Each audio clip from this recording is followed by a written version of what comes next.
I had never before forgiven in this way that I have now. Never had had the opportunity, not by this order of magnitude. Back then, the plains were vast. Travelers and hunters explored in peril, fatal, perpetual.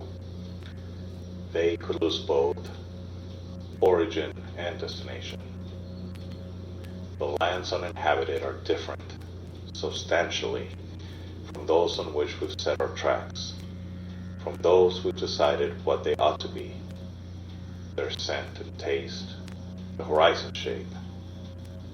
He must have been thirsty, the first man to have seen a landscape shifting by an obstinacy of buffaloes, numbered by the thousands.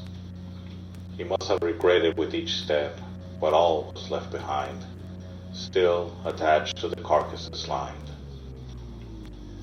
But there's a measure to what may be carried. Daily slights, bloodless injuries, nicks at our self-esteem, and this harm direct, intent. We are someplace we've never been. Thirsty I will lead our way.